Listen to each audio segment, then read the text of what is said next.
साथियों, आप सभी का इस प्लेटफॉर्म पर स्वागत है। यहाँ पर हम लोग यूपी पीसीएस 2022 के लिए टेस्ट सीरीज देख रहे हैं और आज के दिन जो हम लोग टेस्ट देखेंगे वह ध्येय आईएएस कोचिंग संस्था के द्वारा जो टेस्ट सीरीज कराई गई है उसी में से एक टेस्ट को देख रहे हैं। इसके पहले पार्ट में हम लोग 75 क्वेश्चन कंप्लीट कर चुके हैं और जो शेष बचे हुए 75 क्वेश्चन हैं इनको इस पार्ट में हम लोग कंप्लीट करेंगे। चलिए प्रारंभ करते हैं। 76 नंबर क्वेश्चन है कि सोने के सिक्कों पर बुद्ध प्रतिमा के साथ बोड्डो तथा ताम्र सिक्कों पर शाकमानो बोड्डो किसने अंकित कराया था? तो यह कुषाण शासक कनिष्क के द्वारा यह अंकित कराया गया था। आगे चलते हैं। निम्नलिखित में से कौन से मंदिर पल्लव शासकों के शासन काल में निर्मित हुए थे? तो इसमें देखिए आपका तट या शोर मंदिर, बैकुंठ पेरुमल मंदिर तथा कैलाशनाथ मंदिर जो है ये पल्लव शासकों के द्वारा जो है इसको निर्मित कराया गया था। ध्यान रखिएगा, जो बृहदेश्वर मंदिर जो है इसका निर्माण चोलों ने तंजौर में कराया था। कहाँ पे कराया था? तंजौर में करवाया था। और कुछ अन्य चीज़ों को भी याद रखिएगा कि कैलाशनाथ मंदिर और बैकुंठ पेरुमल मंदिर ये कहाँ पे है? ये कांचीपुरम में बनवाया गया था। और जो तट या शोर मंदिर है ये महाबलीपुरम में पल्लव शासकों के द्वारा बनवाया गया था। तो यहाँ पे डी ऑप्शन आपका सही हो जाता है। आगे चलते हैं। अधोमुखी निष्पंदन सिद्धांत को सर्वप्रथम सरकारी नीति के रूप में किसने लागू किया था? तो यह सिद्धांत जो है लॉर्ड ऑकलैंड के द्वारा लागू किया गया था। लॉर्ड ऑकलैंड के द्वारा। देखिए, अधोमुखी निष्पंदन सिद्धांत जिसका अर्थ था शिक्षा समाज के उच्च वर्ग को दी जाए, इस वर्ग से छन कर ही शिक्षा का असर जन सामान्य तक पहुँचे। इस सिद्धांत को सर्वप्रथम सरकारी नीति के रूप में ऑकलैंड ने लागू किया। आगे चलते हैं।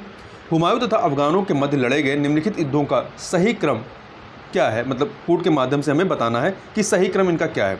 देखिए, इनमें जो दौराह का युद्ध होता है, दौराह का युद्ध ये आपका होता है 1532 में। वहीं चौसा का जो युद्ध होता है ये जून 1539 में होता है। कन्नौज का जो युद्ध है ये 1540 में होता है। तो ध्यान रखिएगा, दौराह का युद्ध 1532 में, चौसा का युद्ध 1539 में और कन्नौज का 1540 में। तो क्या हो जाएगा? 312 आपका किस में है? डी ऑप्शन आपका सही हो जाएगा। क्वेश्चन नंबर 80 पे चलते हैं। निम्नलिखित युग्मों में से कौन सा या से सही सुमेलित है? तो देखिए, भारतीय पत्रकारिता का राजकुमार किसे कहा जाता है? कृष्णदास पाल को कहा जाता है, सही है। भारतीय समाचार पत्रों का मुक्तिदाता चार्ल्स मेटकाफ को कहा जाता है, ये भी सही है। देशी भाषा समाचार पत्र अधिनियम 1878 ये किसके समय में आता है? लॉर्ड लिटन के समय में आता है। तो सही जो तीनों के तीनों जो सभी के सभी जो यहाँ पर सही है, इसलिए डी ऑप्शन आपका सही हो जाता है। आगे चलते हैं, अगले प्रश्न को देखते हैं। तो अगला प्रश्न है आपका कि दो सूचियाँ दी गई हैं, एक तरफ विद्रोह है, दूसरी तरफ किस राज्य से संबंधित है, इन्हें हमें सुमेलित करना है। ठीक है, इन्हें हमें सुमेलित करना है। तो देखिए, बेलूथप्पी विद्रोह जो है, बेलूथप्पी विद्रोह केरल से 2 से मिला दीजिए। कोल विद्रोह जो है ये झारखंड से 1 से मिला दीजिए। अहोम विद्रोह असम से 4 से मिला दीजिए। तेभागा विद्रोह बंगाल से 3 से मिला दीजिए। तो 2143 अर्थात डी ऑप्शन आपका सही हो जाएगा। आगे चलते हैं। अगला प्रश्न है, अब्दुल हमीद लाहौरी जो एक राजकीय इतिहासकार थे, किस मुगल शासक के दरबार में रहते थे? तो ये जो हैं शाहजहां के दरबार में रहते थे। देखिए, अब्दुल हमीद लाहौरी शाहजहां के शासनकाल में यात्री के रूप में आए थे। इन्होंने अपनी पुस्तक पादशाहनामा में शाहजहां कालीन इतिहास का वर्णन किया है। आगे देखते हैं। निम्नलिखित में लक्ष्य प्रतिशत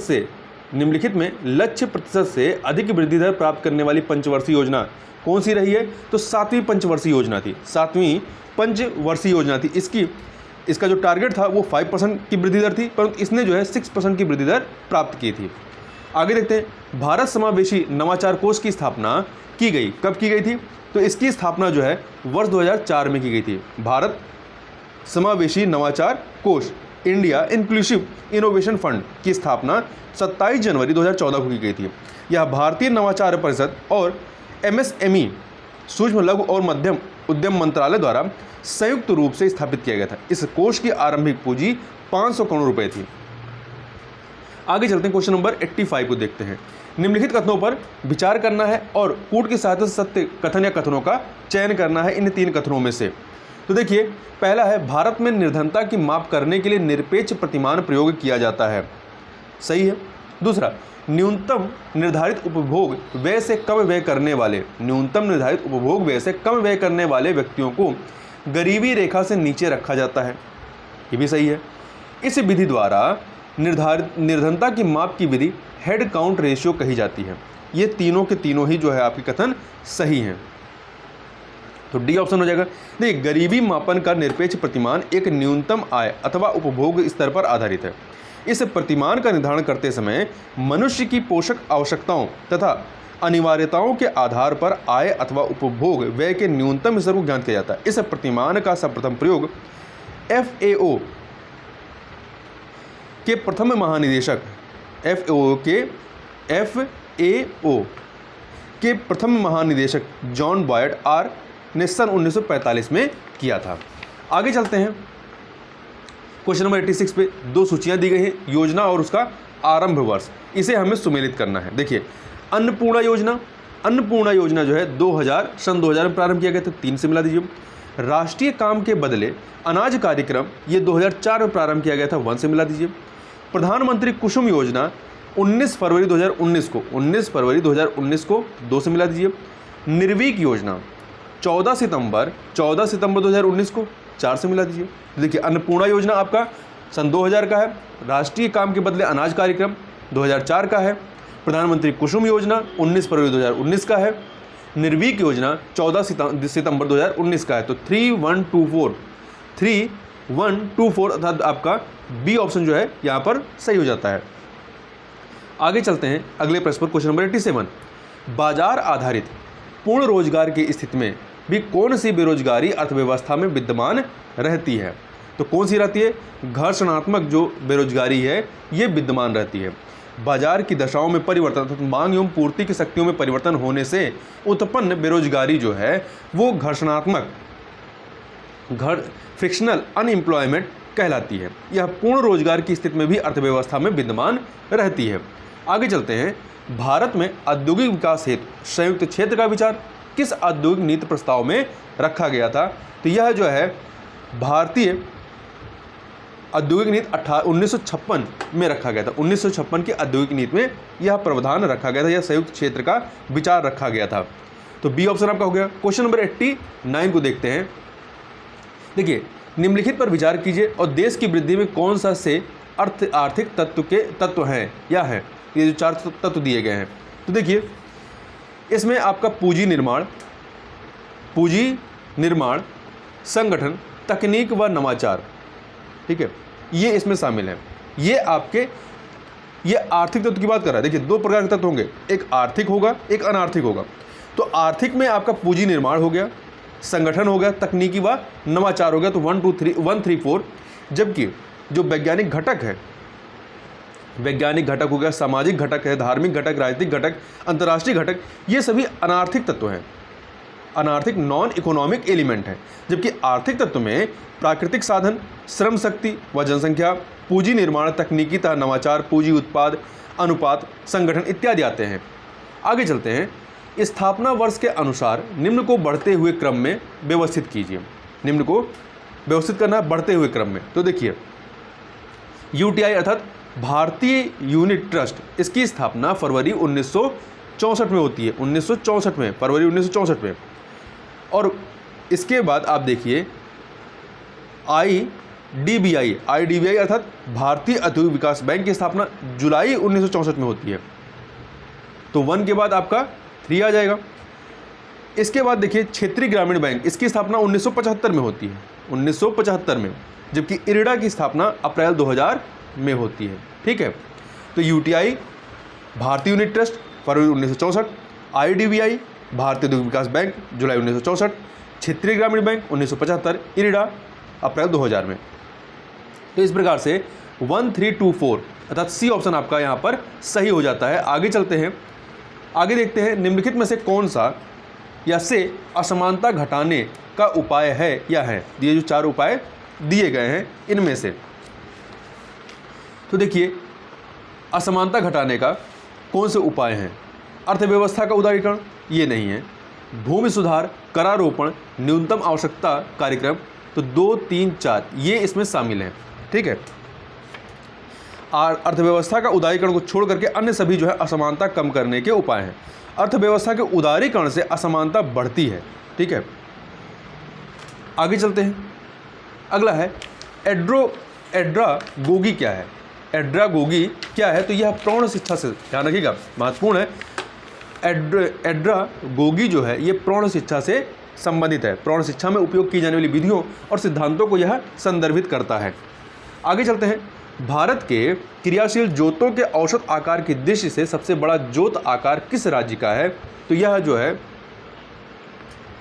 इसमें से, चूंकि ये नहीं कहा कि निम्नलिखित में से, तो सबसे बड़ा जोत आकार जो है वो इनमें से किसी का नहीं है। देखिए, यदि देखा जाए कृषि संगणना 2015-16 के अनुसार भारत में कृषि क्रियाशील जोतों के औसत आकार की दृष्टि से सबसे बड़ा जोत आकार जो है कहाँ पे है? नागालैंड में। कहाँ पे है? नागालैंड में है, जहाँ पे 5.06 हेक्टेयर का है।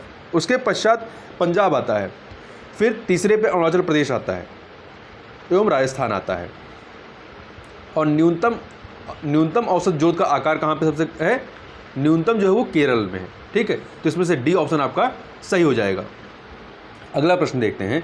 निम्नलिखित में से कौन सा आभासी फल अर्थात फॉल्स फ्रूट नहीं है? तो देखिए, इन चारों में जो है आपका केला जो है ये फॉल्स फ्रूट नहीं है। ये एक पार्थिनोकार्पिक फल है। इसमें फल का निर्माण जो है अंडकोश का एग सेल से बिना निषेचन के होता है। ऐसे फलों में बीज नहीं पाया जाता है। आभासी फल या फॉल्स फ्रूट क्या होते हैं? जब फल का विकास अंडाशय के अलावा पुष्प के अन्य भाग जैसे कि पुष्पासन, वाहिदल आदि से होता है, जैसे कि सेब है, नाशपाती है, अमरूद है, कटहल है, अनानास है, लीची, अंजीर इत्यादि। ये सभी जो है फॉल्स फ्रूट के तहत आते हैं। तो सेब, अमरूद, कटहल ये सभी फॉल्स फ्रूट हैं, ध्यान रखिएगा। सेब, नाशपाती, अमरूद, कटहल, अनानास, लीची, अंजीर। निम्न में से कौन वर्तमान में भारत में ईंधन तेल की कीमतों का निर्धारण करता है? तो तेल कंपनियां, वर्तमान में तेल कंपनियां करती हैं। ठीक है, वर्ष 2011 से ईंधन तेल की कीमतों का निर्धारण तेल कंपनियों द्वारा किया जाता है। भारत सरकार तेल की कीमतों को नियंत्रित नहीं करती है। आगे देखते हैं। निम्नलिखित कथनों पर विचार कीजिए। 2 कथन दिए गए हैं, बताना है सत्य कथन कौन सा है। साख सृजन भारतीय रिजर्व बैंक का एक महत्वपूर्ण कार्य है। तो साख सृजन जो है ये भारतीय रिजर्व बैंक का महत्वपूर्ण कार्य नहीं है, तो पहला वाला सही नहीं है। दूसरा, उत्पादन स्तर में गिरावट उत्पादन स्तर में गिरावट सामान्य कीमत स्तर में बढ़ोतरी का महत्वपूर्ण कारण है, तो ये कथन आपका सही है। तो बी ऑप्शन यहाँ पर आपका सही हो जाता है। निम्नलिखित पर विचार करें। और ये जो 4 चीज़ें दी गई, उपयुक्त में से किसे भारत के कोर क्षेत्र में शामिल नहीं किया जाता है? तो भारत के कोर से क्षेत्र में 8 सेक्टर हैं, तो बताना है इनमें से कौन सा शामिल नहीं किया जाता है। तो देखिए, इसमें आपका कोयला एवं उर्वरक है, रिफाइनरी उत्पाद है, कच्चा तेल तथा सीमेंट है, ये कोर सेक्टर में आते हैं। परंतु आपका जो रसायन ये कोर सेक्टर में नहीं आता, तो डी ऑप्शन आपका सही हो जाएगा। देखिए, कोर सेक्टर में जो 8 है कौन कौन से हैं? कोयला, कच्चा तेल, प्राकृतिक गैस, रिफाइनरी उत्पाद, उर्वरक। ठीक है, उर्वरक है यहाँ पर, रसायन नहीं है। इस्पात, सीमेंट, विद्युत रसायन, ये जो है इसमें शामिल है। आगे चलते हैं अगले प्रश्न पर। उत्तर प्रदेश सरकार द्वारा किस वर्ष तक उत्तर प्रदेश के कृषि निर्यात को दोगुना करने का लक्ष्य रखा गया है? तो यह रखा गया है वर्ष 2024 तक। उत्तर प्रदेश कृषि निर्यात नीति 2019 के अनुसार वर्ष 2024 तक कृषि निर्यात को दोगुना करने का लक्ष्य रखा गया है। उत्तर प्रदेश हेरिटेज आर्क के अंतर्गत निम्नलिखित में से कौन सा जिला सम्मिलित नहीं है? तो इसमें उत्तर प्रदेश हेरिटेज आर्क के तहत जो है अयोध्या इसमें शामिल नहीं है।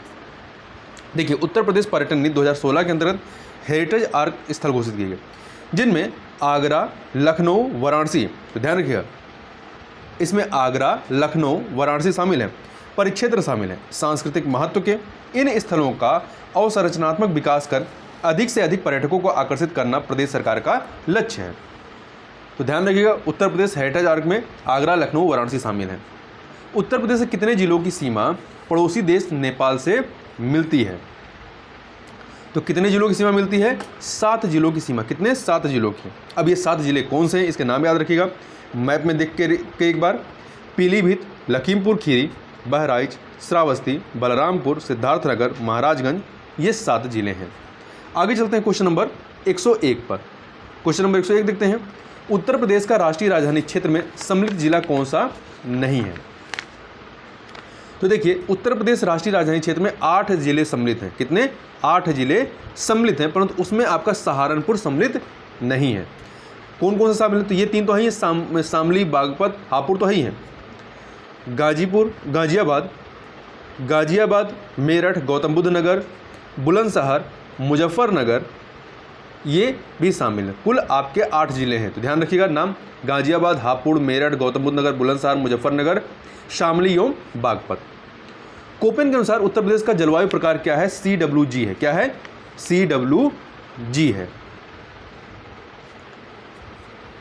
तो ये जो है CWG का मतलब शुष्क शीत वाला मानसूनी प्रकार है। यहाँ पर इस प्रकार की जलवायु मिलती है।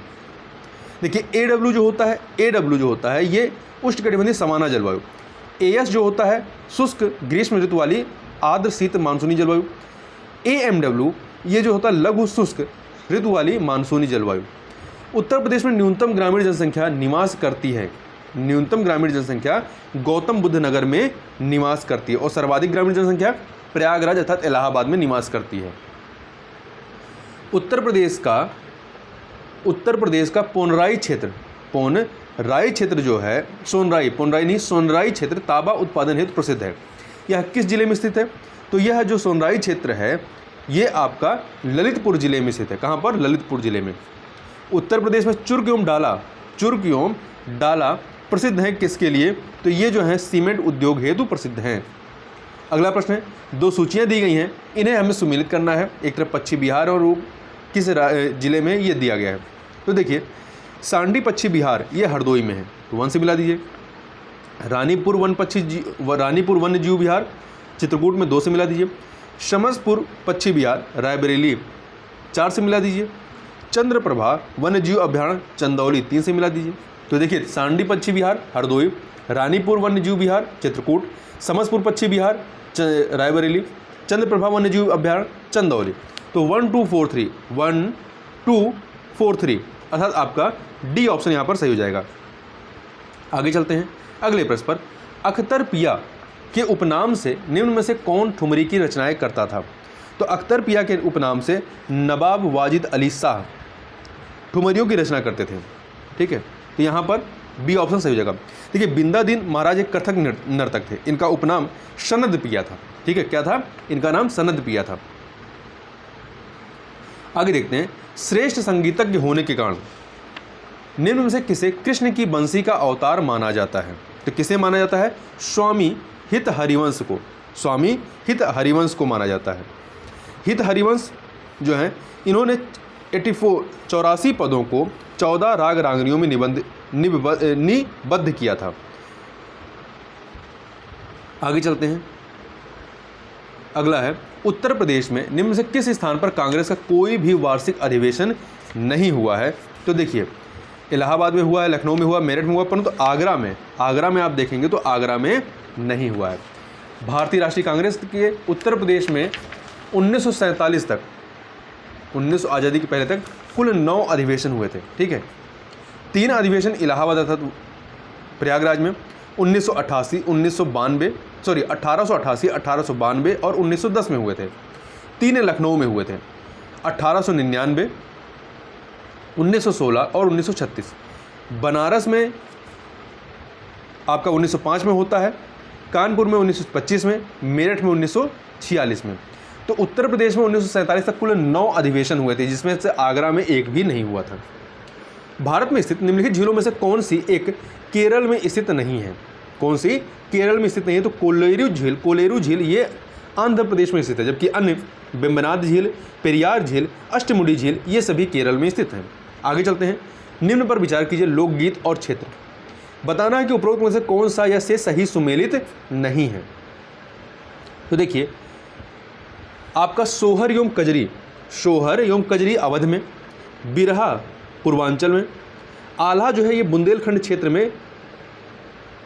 देखिए इसमें बताना है आल्हा, देखें तो मुख्यतः बुंदेलखंड क्षेत्र में गाया जाने वाला लोकगीत है। तो ये आपका, एक सेकेंड यहाँ ध्यान दीजिएगा, कि जो सोहर एवं कजरी है ये अवध क्षेत्र का नहीं है, बल्कि जो कजरी है आपका ये मिर्ज़ापुर क्षेत्र का है। ठीक है, मिर्ज़ापुर क्षेत्र का है। तो पहला वाला आपको सुमेलित नहीं है। बिरहा जो है आपका पूर्वांचल का, सही है, बिरहा पूर्वांचल का है, और आल्हा जो है बुंदेलखंड क्षेत्र का है। तो 2 और 3 यहाँ पर आपके सुमेलित हैं। देखिए, इससे इस तरह से यदि जो प्रश्न पूछा गया है तो इसमें जो ऑप्शन कोई नहीं है, यदि यहाँ पर नहीं हटा दीजिए तो आपका बी ऑप्शन यहाँ पर सही हो जाएगा। आगे चलते हैं। निम्नलिखित वन्यजीव अभ्यारण्यों में से कौन सा एक सफ़ेद भालू के संरक्षण के लिए जाना जाता है? तो दाजीगाम जम्मू कश्मीर राज्य में स्थित है। यह प्रमुख रूप से सफ़ेद भालू के संरक्षण के लिए प्रसिद्ध है। आगे देखते हैं। अगला प्रश्न है 113 नंबर क्वेश्चन। 113 नंबर क्वेश्चन पे चलते हैं। एक सेकंड। यहाँ पे 2 सूचियाँ दी गई हैं स्थल और जिले की। इन्हें हमें सुमेलित करना है कि निम्न स्थल किस जिले में स्थित है। तो बरन जो है ये आपका बुलंदशहर में है, तो 1 से मिला दीजिए। बासर खेड़ा जो है ये शाहजहाँपुर में, 2 से मिला दीजिए। राजघाट वाराणसी में, 4 से मिला दीजिए। अंतरजी खेड़ा एटा से, 3 से मिला दीजिए। तो 1 2 4 3 अर्थात सी ऑप्शन यहाँ पर सही हो जाएगा। आगे देखते हैं। निम्न पर विचार कीजिए और साक्षरता के अनुसार उपर्युक्त जिलों का सही घटता क्रम बताना है। सबसे अधिक साक्षरता वाला, फिर उससे कम, उससे कम, इस तरह से चलना है। तो आप इसमें देखेंगे सही क्रम क्या होगा, गौतम बुद्ध नगर, फिर कानपुर, औरैया और इटावा, अर्थात 1 2 3 4 अर्थात ए ऑप्शन आपका हो जाएगा। तो ध्यान रखिएगा साक्षरता के घटते क्रम में कौन सा है, गौतम बुद्ध नगर, कानपुर नगर, औरैया, इटावा। अगला है हाइड्रोजन बम किस सिद्धांत पर कार्य करता है? हाइड्रोजन बम जो है ड्यूटेरियम का नाभिकीय संलयन के सिद्धांत पर।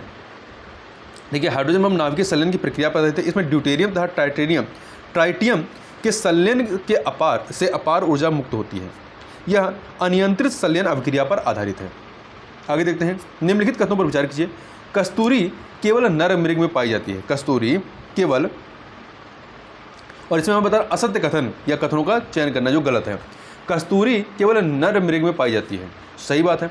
कस्तूरी मृग हिमाचल की चंबा घाटी से लेकर के सिक्किम तक के हिमालयी क्षेत्र में पाए जाते हैं। तो यहाँ पर दोनों ही कथन जो हैं वो सही हैं। तो डी ऑप्शन, कोई भी असत्य नहीं है। 117 नंबर क्वेश्चन। आयुष्मान की रेड डेटा बुक में संकटापन्न जीवों को किस रंग के पृष्ठों पर दर्शाया जाता है? किस रंग के पृष्ठों पर? तो गुलाबी रंग के पृष्ठों पर दर्शाया जाता है। ठीक है, किस रंग के? गुलाबी रंग के पृष्ठों पर दर्शाया जाता है। आयुष्मान वर्ष 1964 से रेड डेटा लिस्ट का प्रकाशन कर रहा है। आयुष्मान की स्थापना 5 अक्टूबर 1948 को की गई थी। लघुत्तम वर्धन काल का जीवोम कौन सा है? लघुत्तम वर्धन काल का जीवोम जो है टुंड्रा है। कौन सा है? टुंड्रा। टुंड्रा बायोम का वर्धन काल अति लघु 50 दिन से भी कम होता है। इस बायोम का विस्तार ध्रुवीय क्षेत्रों में पाया जाता है, जहां वर्ष भर सूर्यताप तथा सूर्य प्रकाश का अभाव रहता है, जिस कारण वनस्पतिक विकास भी न्यूनतम होता है। पोषक चक्र जो कभी कभी पत्थरों के अपक्षय से प्रभावित होता है, ये प्रभावित होता है। कौन सा पोषक चक्र है? फास्फोरस चक्र है। ये फास्फोरस का प्राकृतिक भंडार या भंडारण चट्टानों में होता है, जो फास्फेट के रूप में फास्फोरस को संचित किए होते हैं। अतः इनका अपक्षय फास्फोरस चक्र में योगदान करता है, क्योंकि अपचन से मुक्त हुआ फास्फेट जो है मृदा में मिलकर के पौधों को प्राप्त हो जाता है। आगे देखते हैं। अवयव जो अल्पांश रूप में आवश्यक होते हैं, तो कौन से हैं इसमें? इसमें है आपका, देखिए, manganese, Mn, boron, zinc, copper, molybdenum और क्लोरीन की अल्प मात्रा की आवश्यकता होती है। देखिए, सजीवों के सामान्य वृद्धि व विकास के लिए विभिन्न उपापचयी क्रियाओं में लगभग 30 से 40 तत्व आवश्यक होते हैं। ठीक है, इनमें से ये जो है अल्प मात्रा में आवश्यक होते हैं, परंतु उपापचयी दृष्टिकोण से मुख्य तत्वों के समान ही ये उपयोगी होते हैं। आगे देखते हैं। निम्न में से असत्य कथन कौन सा है? कौन सा कथन सत्य नहीं है? तो देखिए, भारत में शिशु लिंगानुपात 0 से 6 वर्ष ये जो है ये 2001 से 2011 में घटा है, सही बात है, घटा है। दूसरा, हरियाणा का शिशु लिंगानुपात 2001 से 2011 में बढ़ा है, ये भी सही है। भारत का ग्रामीण लिंग अनुपात नगरीय लिंग अनुपात से अधिक है, ये भी सही है। डी, भारत में पुरुष शिशु मृत्यु दर महिला शिशु मृत्यु दर से अधिक है, ये गलत है। भारत में पुरुष शिशु मृत्यु दर प्रति 100 महिला शिशु मृत्यु दर पर 97 है, इस प्रकार से कम है। तो यहाँ पर डी ऑप्शन आपका सही हो जाता है। आगे देखते हैं, भारत में शहरीकरण के संबंध में निम्न में से कौन सा कथन सही नहीं है। तो देखिए, पहला, कुछ अपवादों को छोड़कर भारत में शहरी विकास दर सदैव बढ़ती रही है, सही बात है। बी, भारत में शहरी जनसंख्या की साधारण वृद्धि अपेक्षाकृत बड़े शहरों में हुई है, ये भी सही है। सी, रोजगार, आवास, प्रदूषण और ऊर्जा भारत में मुख्य शहरी समस्याएं, ये भी सही है। डी, भारत में सभी क्षेत्रों का शहरीकरण सर्वथा समान रूप से हुआ नहीं, सर्वथा समान रूप से नहीं हुआ है, तो डी ऑप्शन आपका गलत है। आगे चलते हैं, क्वेश्चन नंबर 123 को देखते हैं। नीचे दो कथन दिए गए हैं, कथन कारण वाला प्रश्न है।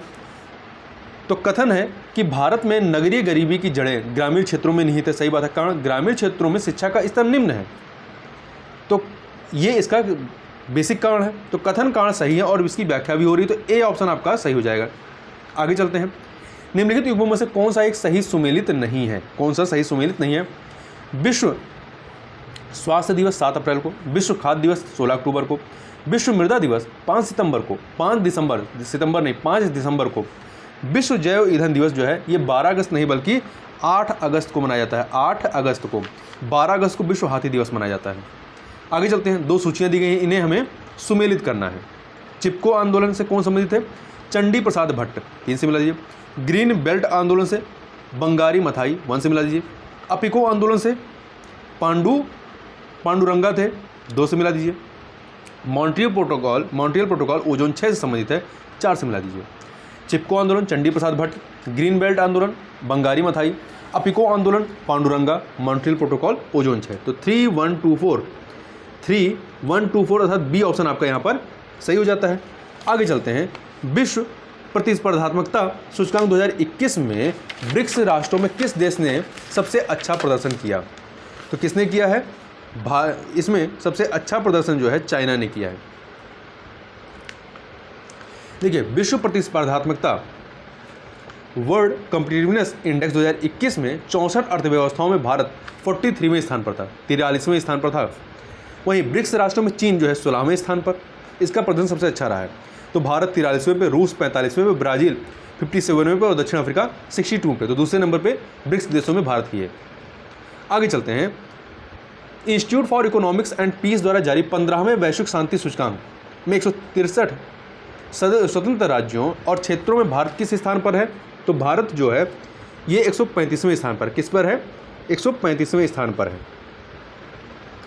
निम्न में से कौन सा राज्य नीति आयोग द्वारा जारी एसडीजी इंडेक्स और डैशबोर्ड 2020-21 में शीर्ष 5 राज्यों में नहीं है।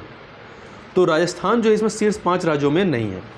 नीति आयोग द्वारा जारी एसडीजी इंडिया इंडेक्स और डैशबोर्ड 2020-21 में शीर्ष स्थान पर केरल है, शीर्ष स्थान पर केरल है, और शीर्ष 5 में राजस्थान शामिल नहीं है। शीर्ष 5 में कर्नाटक, सिक्किम, उत्तराखंड शामिल है, और सबसे खराब प्रदर्शन करने वाले राज्यों में बिहार, झारखंड और असम है, बिहार, झारखंड, असम।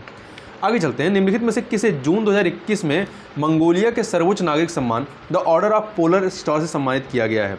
तो किसे सम्मानित किया गया है, आर.के. सभरवाल को, आर.के. सभरवाल को। देखिए, सभरवाल को मंगोलिया में पहली बार तेल रिफाइनरी की स्थापना में उनके द्वारा किए गए योगदान के लिए उन्हें मंगोलिया के सर्वोच्च नागरिक सम्मान से सम्मानित किया गया है। आगे देखते हैं, व्यापार और विकास पर संयुक्त राष्ट्र सम्मेलन द्वारा जारी विश्व निवेश रिपोर्ट 2021 के अनुसार वर्ष 2020 में कौन सा देश शीर्ष प्रत्यक्ष विदेशी निवेश प्राप्तकर्ता देश रहा है। तो संयुक्त राज्य अमेरिका रहा है, बी ऑप्शन। आगे देखते हैं, जून 2021 में संपन्न फ्रेंच ओपन 2021 के पुरुष एकल उपविजेता स्टेफानोस सितसिपास का संबंध किस देश से है। तो इसका संबंध जो है ग्रीस से है। किससे है, ग्रीस से है। देखिए, फ्रेंच ओपन 2021 के पुरुष एकल उपविजेता थे, मतलब ये हार गए थे, स्टेफानोस सितसिपास का संबंध ग्रीस से है। आगे देखते हैं, विश्व आर्थिक मंच द्वारा जारी ग्लोबल लिवेबिलिटी इंडेक्स 2021 के अनुसार विश्व के 140 शहरों की सूची में कौन सा शहर जो है वो शीर्ष पर है। तो कौन सा शहर शीर्ष पर है, न्यूजीलैंड का ऑकलैंड शहर जो है ये शीर्ष पर है। आगे चलते हैं 133 नंबर क्वेश्चन को देखते हैं। देखिए, निम्नलिखित में से किस उपन्यास के लिए डेविड डियोप को वर्ष 2021 के इंटरनेशनल बुकर प्राइज से सम्मानित किया गया है? तो कौन सी पुस्तक है इनकी पुस्तक है at night all blood is back, at night all blood is black. आगे चलते हैं, ये फ्रांस के उपन्यासकार हैं, ध्यान रखिएगा। 134 नंबर क्वेश्चन देखते हैं। निम्नलिखित में से किसे अक्षय ऊर्जा स्रोतों और ऊर्जा भंडारण में अनुसंधान के लिए अंतर्राष्ट्रीय एनी पुरस्कार 2020 से सम्मानित किया गया है? ये किया गया है CNR राव को, CNR राव को सम्मानित किया गया है। देखिए, वर्ष 2014 में भारत रत्न से सम्मानित प्रोफेसर CR राव को अक्षय ऊर्जा स्रोतों और ऊर्जा भंडारण में अनुसंधान के लिए अंतर्राष्ट्रीय एनी पुरस्कार 2020 से सम्मानित किया गया है। मई 2021 में दशकों बाद माउंट न्यारा गोंगो ज्वालामुखी में विस्फोट हुआ है। ये माउंट न्यारा गोंगो ज्वालामुखी कहाँ स्थित है? तो ये जो है आपका कांगो में, अफ्रीकन कंट्री कांगो में स्थित है। आगे देखते हैं, मई 2021 में आए उष्णकटिबंधीय चक्रवात ताउते का नामकरण किस देश द्वारा किया गया? इसका नामकरण जो है म्यांमार के द्वारा किया गया। यह जो है एक उष्णकटिबंधीय चक्रवात है जो 14 मई 2021 को अरब सागर में आया था, अरब सागर में आया था, न कि बंगाल खाड़ी में। इसका नाम म्यांमार द्वारा रखा गया था।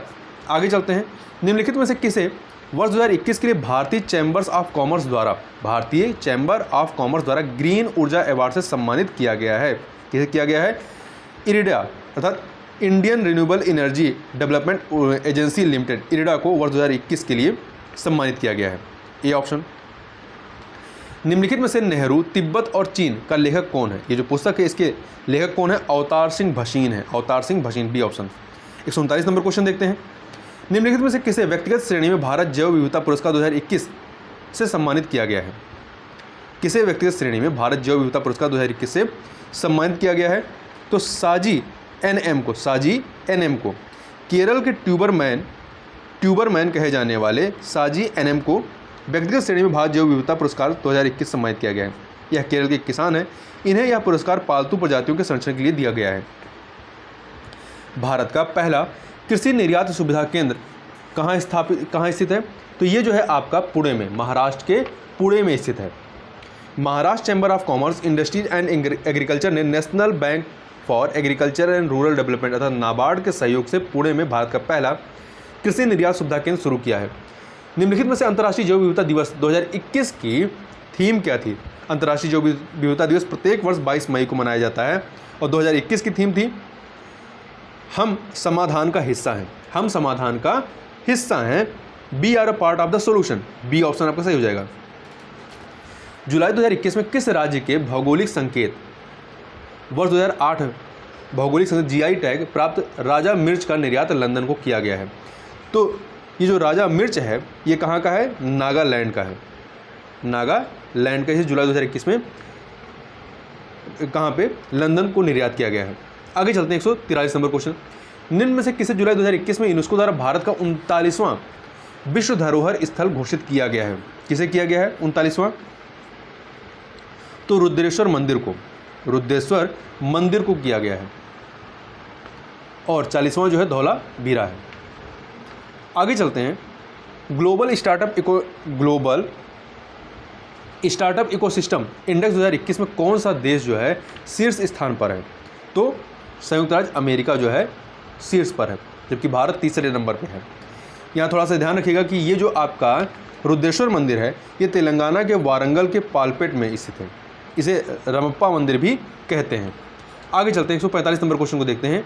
145 हिंद महासागर नौसेना संगोष्ठी के 7वें संस्करण की मेजबानी किस देश द्वारा की गई? तो इसकी मेजबानी जो है फ्रांस की नौसेना द्वारा रीयूनियन द्वीप पर की गई, ये ऑप्शन। आगे चलते हैं, निम्नलिखित में से किसके द्वारा निपुण भारत मिशन की शुरुआत की गई है? निपुण भारत मिशन की शुरुआत जो है शिक्षा मंत्रालय के द्वारा की गई है। इसका पूरा जो नाम है निपुण बेहतर समझ और संख्यात्मक ज्ञान के साथ पढ़ाई में प्रवीणता के लिए राष्ट्रीय पहल है, अर्थात national initiative for proficiency in reading with understanding and numeracy. आगे चलते हैं, जुलाई 2021 में हाथी रिजर्व क्षेत्र को कम करने के कारण चर्चा में रहा लेमरू हाथी रिजर्व क्षेत्र को कम करने के कारण चर्चा में रहा लेमरू हाथी रिजर्व कहाँ स्थित है?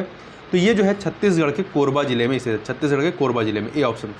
निम्नलिखित में से किस देश के द्वारा जुलाई 2021 में भारत के भीम यूपीआई की शुरुआत की गई? किस देश में की गई है? तो भूटान में। तो देखिए, भारत इंटरफेस फॉर मनी अर्थात भीम एकीकृत भुगतान इंटरफेस यूपीआई के माध्यम से काम करने वाला भारत का एक डिजिटल पेमेंट एप्लीकेशन है। भूटान द्वारा भारत के भीम यूपीआई की शुरुआत अपने देश में की गई है। 149 नंबर क्वेश्चन देखते हैं। जुलाई 2021 में G20 पर्यावरण मंत्री स्तरीय बैठक का आयोजन कहाँ किया गया? इस बैठक का आयोजन जो है इटली के नेपल्स में किया गया। सी ऑप्शन सही हो जाएगा। पूर्वोत्तर का प्रथम बांस औद्योगिक पार्क किस राज्य में स्थित है? तो ये जो है असम में। कहाँ पर है? असम में। बी ऑप्शन आपका सही हो जाएगा। तो इस प्रकार से 2 वीडियो में हम लोगों ने पूरे 150 प्रश्नों को कंप्लीट किया। तो इस वीडियो में बस इतना ही। मिलते हैं नेक्स्ट वीडियो में, तब तक के लिए बहुत बहुत धन्यवाद।